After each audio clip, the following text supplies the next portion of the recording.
So, Michael, let me just pull up this chart that shows just that earnings picture falling off a cliff. It was meant to be a pretty good year for Nomura. And in fact, it has come out, as we know, how the story has gone. Is it surprising that their strategy going forward remains the same, given the hit that they took from Archegos?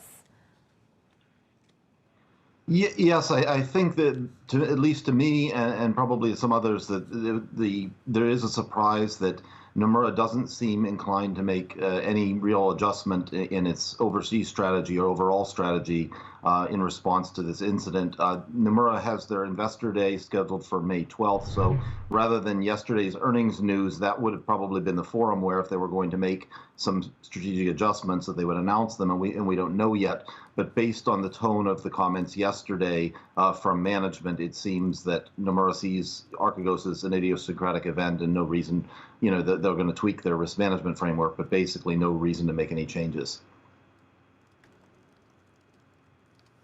So when it comes to their US business, do you have expectations that it's just a status quo, right? This is being seen as an unfortunate blip. Is that something that's going to, be accepted by investors in the stock? This has been a long-running story for Nomura. Its strategy overseas, and given that the U.S. is roughly half of the total global fee pool, certainly overseas that's going to be weighted a lot towards the U.S. market. And so Nomura for more than a decade or has been trying to increase its presence in the U.S. market.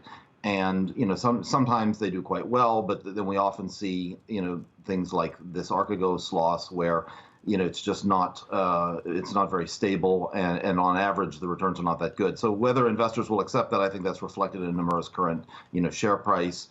But I think Nomura is sticking to what they've been doing.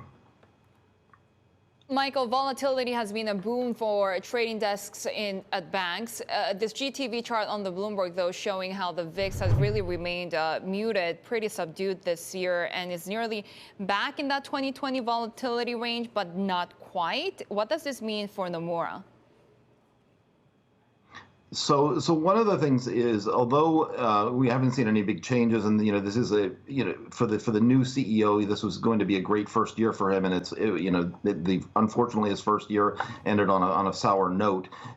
For the near term, the business environment for Nomura looks quite good. I think the investment banking pipeline is pretty thick. A lot of M&A deals, and so one of the indicators I do look to try to gauge how Nomura is probably going to do is the VIX. We don't want it. The worst for a company like Nomura is if the VIX is very low. Say if VIX is around 10. If we go to an environment where there's just not very much volatility, nothing is moving. But and of course, if VIX is very high, usually the markets are falling, and that's not good. But 2020 was great. We had VIX between 20 and 30. I think for the near term, it's certainly, you don't go immediately from 25 to 10 in one day. So for the near term, we have a pretty good level of volatility, which is good for trading, along with the good investment banking pipeline and generally good asset prices. But looking out 2 or 3 years, the environment may not be as good as it will be, is likely to be in 2021, and it was in 2020. Michael, how does Nomura's performance in the past and also outlook compare to other Japanese banks like Mitsubishi UFJ or Mizuho?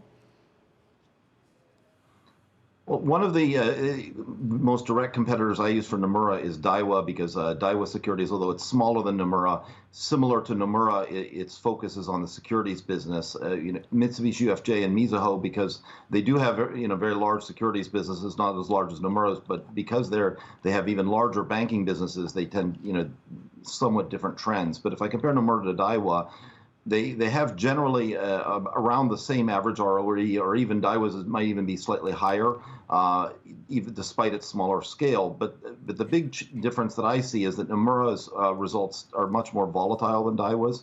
Daiwa, even if the ROE isn't as high as I would like in recent years, it's quite stable, and they've done a good job of reducing risk, and I think that's shown in their shareholder returns.